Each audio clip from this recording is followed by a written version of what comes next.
മഹിതം മലയാളം.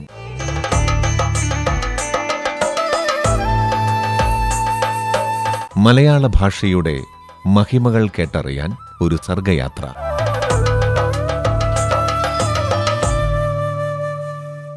ഇന്ന് മഹിതം മലയാളം അവതരിപ്പിക്കുന്നത് ഡോക്ടർ ബി പാർവതി.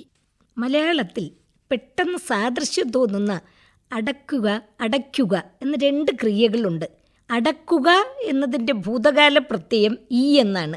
അടക്കി എന്നാണ് ഭൂതകാല രൂപം. അടയ്ക്കുക എന്നതിൻ്റെ ഭൂതകാല പ്രത്യയമോ തൂ എന്നാണ്.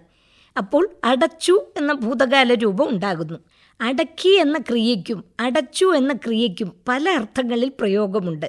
വിശപ്പടക്കി, ദുഃഖമടക്കി പിടിച്ചു, കണ്ണീരടക്കി എന്നൊക്കെ പറയുമ്പോൾ അടക്കി എന്നതിന് നിയന്ത്രിച്ചു എന്നാണ് അർത്ഥം. ശവമടക്കി എന്ന് പറയുമ്പോൾ അടക്കി എന്നതിന് സംസ്കരിച്ചു എന്നാണല്ലോ അർത്ഥം. അടച്ചു എന്ന ക്രിയയ്ക്കും ഇങ്ങനെ വിവിധാർത്ഥത്തിൽ പ്രയോഗമുണ്ട്. പുസ്തകം അടച്ചു വച്ചു, വാതിലടച്ചു എന്നൊക്കെ പറയുമ്പോൾ ഒരേ അർത്ഥം. അവൾ വായടച്ചു എന്ന് പറയുമ്പോൾ അവൾ വായ പൂട്ടി എന്നാണ് വാച്യാർത്ഥം. എന്നാൽ നിശബ്ദയായി എന്നാണല്ലോ ഉദ്ദേശിക്കുന്നത്. എന്നാൽ നികുതി അടച്ചു, പണമടച്ചു, പിഴ അടച്ചു എന്നൊക്കെ പറയുമ്പോൾ അടച്ചു എന്ന ക്രിയ കൊടുത്തു എന്ന അർത്ഥത്തിലാണ് ഉപയോഗിക്കുന്നത്. അടച്ചാക്ഷേപിച്ചു എന്നിടത്തെ അടച്ച് എന്ന വിനയച്ചത്തിന് മൊത്തം എന്നാണ് അർത്ഥം. ഇതിനോട് കേൾവിയിൽ സാദൃശ്യമുള്ള അടങ്ങുക എന്ന ക്രിയയ്ക്കും പല അർത്ഥങ്ങളുണ്ട്. അടങ്ങുക അകർമ്മക ക്രിയയും അടക്കുക സകർമ്മക ക്രിയയുമാണ്. അടങ്ങുക എന്ന ക്രിയയുടെ ഭൂതകാല രൂപം അടങ്ങി എന്നാണ്. ഇതിനുമുണ്ട് പല അർത്ഥങ്ങൾ. കീഴടങ്ങി എന്നിടത്ത് അടങ്ങലല്ല, അവൾ മണ്ണിലടങ്ങി എന്നിടത്ത് അടങ്ങൽ.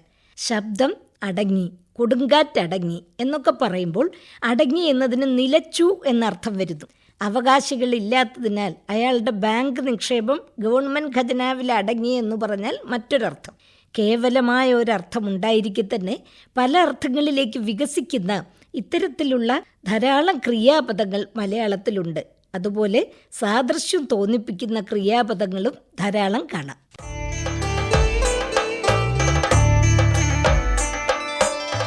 മഹിതം മലയാളം.